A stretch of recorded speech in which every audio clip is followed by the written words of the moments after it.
मत करेगा। कुछ ने कहा कि राशन का हिसाब कौन संभालेगा। छोटे मोटे झगड़े बड़े विवाद में बदल गए और गांव की एकता टूटने लगी। दुकानदारों ने भरोसा खो दिया, विकास योजनाएं रुक गईं और खेतों में काम भी सुस्त पड़ गया। गांव वालों ने मिलकर एक नया सरपंच चुनने का फैसला किया। एक ऐसा ईमानदार और समझदार इंसान चाहिए था जो गांव को फिर से जोड़ सके। नया सरपंच बना रविलाल, जिसको कहते थे कि वह धैर्यवान और चालाक दोनों है। रवि के मन में पहली ही बात टिक गई।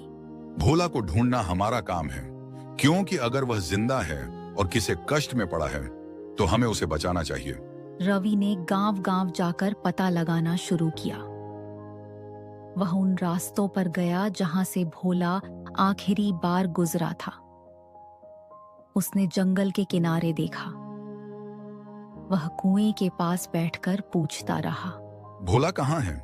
कुछ अनजान राहगीरों ने बताया कि उन्होंने रात में किसी अजीब रोशनी और किसी की कराह सी सुनी थी। एक बूढ़े लकड़हारे ने बताया कि उसने जंगल में एक छोटी सी झोपड़ी में अजीब सी सुस्ती भरी आवाज सुनी, मानो कोई बंधा हुआ हो। अंततः रवि को एक पुरानी हवेली के पीछे झाड़ियों के बीच एक पत्थर के नीचे दबी हुई पुरानी चिट्ठी मिली। चिट्ठी में लिखा था, जो किसी ने भोला को लिया है उसने उसे श्राप से बांधा है। श्राप तो तभी टूटेगा जब 3 चीजें पूरी हों: सच्चा इरादा, साहस और एक रहस्यमयी अंडा।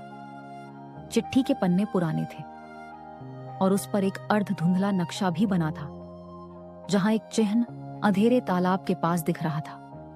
रवि ने गांव वालों के साथ मिलकर तालाब की तलाशी ली। तालाब की मिट्टी में खोदने पर उन्हें चकचका हुआ एक अंडा मिला, पर वह न किसी पक्षी का था न किसी साधारण चीज का।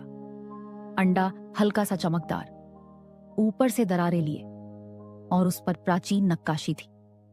एक बूढ़ी औरत ने बताया कि कुछ लोग कहा करते थे, ऐसे अंडों का जिक्र पुरानी कथाओं में मिलता है। इन्हें रक्तअंड या जनमंड कहा जाता है, जो किसी पर पड़े श्राप को तोड़ सकते हैं, पर इन्हें प्रयोग करने में जोखिम भी है। रवि ने हिम्मत जुटाई।